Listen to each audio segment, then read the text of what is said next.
Good morning students. तो आज हम एक न्यूमेरिकल डिस्कस करेंगे, खासकर ये हिंदी मीडियम के जो स्टूडेंट्स हैं क्योंकि इनको इंग्लिश में प्रॉब्लम होती है उनके लिए ये टॉपिक है। तो हमारा जो टॉपिक है वो वैद्युत क्षेत्र, यानी कि हम वैद्युत इलेक्ट्रिक फील्ड कहते हैं, उसका एक न्यूमेरिकल हम डिस्कस कर रहे हैं। तो क्वेश्चन कुछ इस तरीके से है, दो बिंदु आवेश यानी कि 2 पॉइंट चार्ज, पहले की वैल्यू 16 माइक्रोकूलम्ब है और दूसरे की वैल्यू -9 माइक्रोकूलम्ब है, 8 सेंटीमीटर की दूरी पर हवा में रखे गए, यानी कि उनके बीच की जो दूरी है वो 8 सेंटीमीटर है। तो उस बिंदु की स्थिति ज्ञात कीजिए। हमें एक ऐसा बिंदु, ऐसा पॉइंट पता करना है जहां वैद्युत क्षेत्र शून्य होगा, यानी कि इलेक्ट्रिक फील्ड की वैल्यू 0 होगी। तो पहले डायग्राम बना लेते हैं। मान के चलते यहां पर हमारा पहला चार्ज है और यहां पर हमारा दूसरा चार्ज है।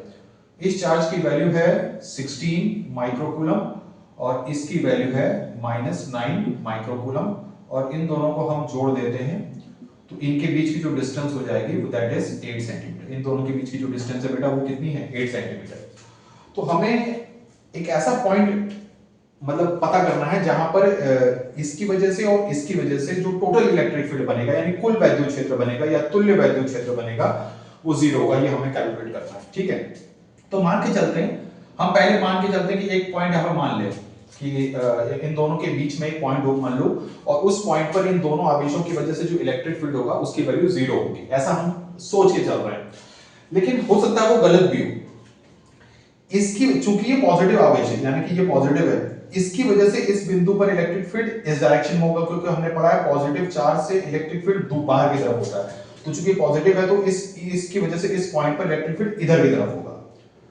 अब ये दूसरा चार्ज नेगेटिव है तो इसकी वजह से इस पॉइंट पर जो इलेक्ट्रिक फील्ड है वो आवेश की तरफ होगा। क्योंकि नेगेटिव है, नेगेटिव की वजह से जो इलेक्ट्रिक फील्ड होता है, वैद्युत क्षेत्र होता है, वो आवेश की तरफ होता है, चार्ज की तरफ होता है। तो इसकी वजह से भी इधर हो जाएगा क्योंकि ये पॉजिटिव है, और चूंकि नेगेटिव है ये भी अपनी तरफ इलेक्ट्रिक फील्ड, यानी कि दोनों इलेक्ट्रिक फील्ड की डायरेक्शन सेम हो जाएगी यदि हम बिंदु उन दोनों के बीच में लें। तो इसका मतलब अगर वो दोनों लोग सेम डायरेक्शन में हो जाएंगे तो वो दोस्त हो जाएंगे, वो जुड़ जाएंगे, यानी कि इलेक्ट्रिक फील्ड 0 नहीं होगी। तो इलेक्ट्रिक फील्ड तो तभी 0 होगी ना जब दोनों वेक्टर, यानी कि दोनों तीर एक दूसरे के विपरीत हों। तो इसका मतलब है एक बात तो कंफर्म है कि यदि एक चार्ज पॉजिटिव है एक चार्ज नेगेटिव है तो उनके बीच में कहीं कोई पॉइंट ऐसा हमको नहीं मिलेगा जहां पर इलेक्ट्रिक फील्ड की वैल्यू 0 होगी। तो हम ऐसे भी समझ सकते हैं कि जैसे मान के चलिए यहां पर हमारा पहला आवेश है दैट इज +16 माइक्रोकूलम्ब, ठीक है, और यहां पर हमारा दूसरा आवेश है -9 माइक्रोकूलम्ब। तो इन दोनों के बीच में तो इलेक्ट्रिक फील्ड 0 नहीं है, तो हम आगे कोई पॉइंट ले लेते हैं। मान के चलते हैं आगे एक पॉइंट ले लिया हमने, यहां पर एक पॉइंट ले लिया P, ठीक है।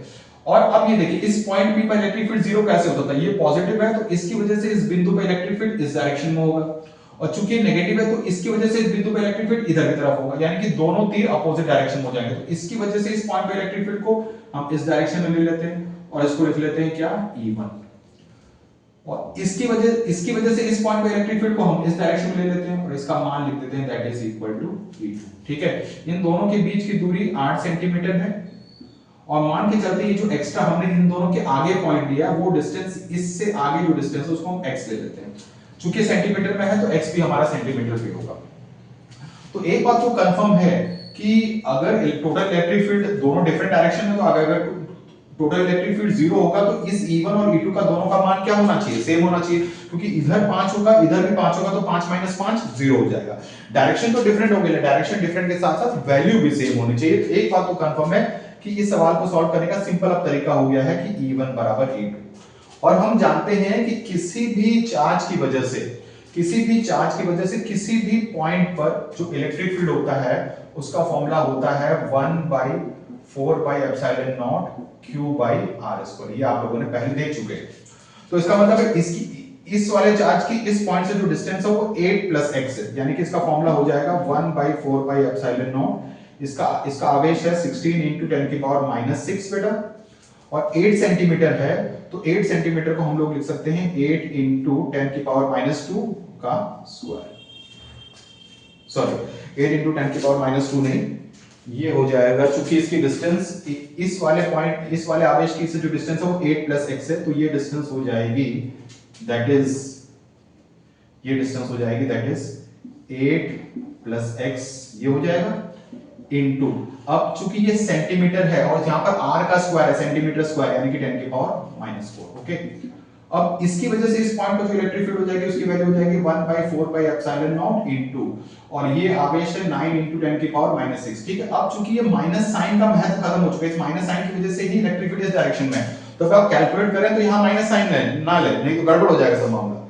और डिवाइडेड बाय डिस्टेंस, इससे इसकी जो डिस्टेंस है वो x है, यानी कि x इधर 8 + x का स्क्वायर होना चाहिए, इधर x का स्क्वायर, साथ में 10⁻⁻⁴। 10⁻⁴ इसलिए क्योंकि सेंटीमीटर को हम मीटर में चेंज कर रहे हैं, तो जो कॉमन है वो कट जाएंगे, 1/4πε0 1/4πε कट जाएगा, 10⁻⁻⁶ 10⁻⁻⁶ कट जाएगा, तो हमारा, और 10⁻⁻⁴ -4 कर जाएगा, तो हमारा आ जाएगा 16/8 + x का स्क्वायर। ये स्क्वायर इसलिए क्योंकि यहाँ पर फॉर्मूले में डिस्टेंस का स्क्वायर होता है, ठीक है, और ये हो जाएगा 9/x²। अब दोनों तरफ क्या लेने हैं, वर्ग ना करें, वर्गमूल यानी कि अंडर रूट। अगर हम कभी सॉल्व करने के लिए मैथ्स में वर्ग करते हैं, स्क्वायर करते हैं, तो अंडर रूट भी कर सकते हैं। दोनों तरफ अगर अंडर रूट ले लेंगे तो इसका 6 का हो जाएगा 4, और 8 + x का क्योंकि स्क्वायर है तो ये 8 + x हो जाएगा, ये हो जाएगा 3 और ये हो जाएगा x।